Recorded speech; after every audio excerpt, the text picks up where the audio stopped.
to help address economic inequality in Arlington County. And that's Peter, then Alan, and Corey. Okay, so the question is, what would I do to address economic inequality?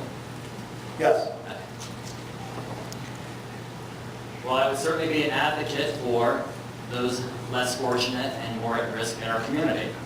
One of my top priorities, as you've heard from me tonight or seen on my literature, is health and human services and affordable housing.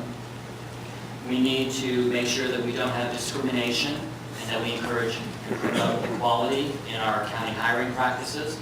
And we have some regulatory control with certain things in the county, and to make sure that tenant landlord issues, that there's not discrimination. We need to set an example basically with our county policies. We need to continue to remain a welcoming and inviting community that appreciates diversity and welcomes people who do not speak English as their first language, and help them in their basically as they move forward in life. We can't do this alone. We need to work with the community and with faith-based organizations and our local nonprofits to make sure that we are a caring community and we take care of those, and we make sure that we do the right thing, not necessarily the politically expedient thing, right? Sometimes things are unpopular, but you do the right thing for people and help them along. Thank you, Peter. Alan? Sure. Thanks, I think that's an excellent question. And just to give you some perspective on this, just to write a few numbers, since 1979, the top 1% of households in the U.S. after-tax income rose by 281%, middle-class incomes by 25%, and lower-income workers' incomes by 16%. These are fundamental shifts in our economy and in our society, and how we deal with those, how we react to those, says a lot about our character as a community and as people.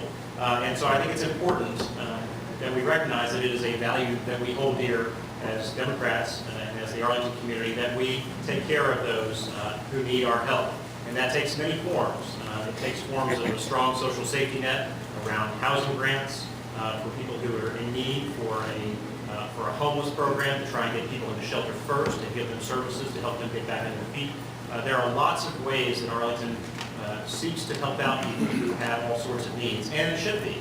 Affordable housing is clearly an area and a topic of discussion in our community. How much and how can we address the challenge of affordable housing? It's not an easy question.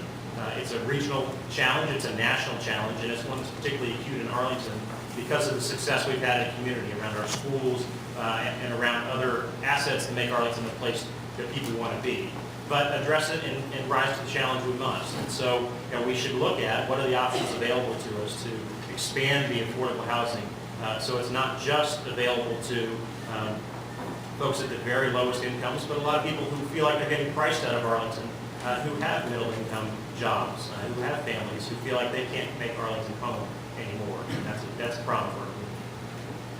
Thank you, Alan and Corey. Thanks, Peter.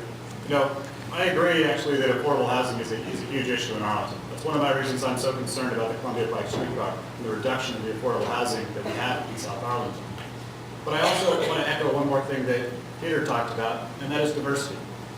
About a week ago, the love of my life decided that it would be okay to marry me, and I proposed, and she said yes. And she is a very, very strong woman. In the back, probably hiding. And one of the reasons that we chose to actually live in South Arlington is because we enjoy the diversity there.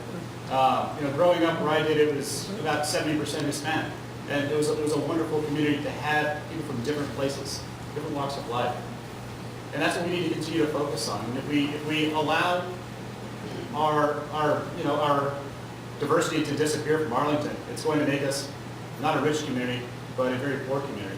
So there's many ways to look at things, but I think diversity is important, affordable housing is important, and we need to make sure that everybody else still has a seat at the table, regardless of income, stature, or where you come from, or where you live. Thanks. Thank you, Corey.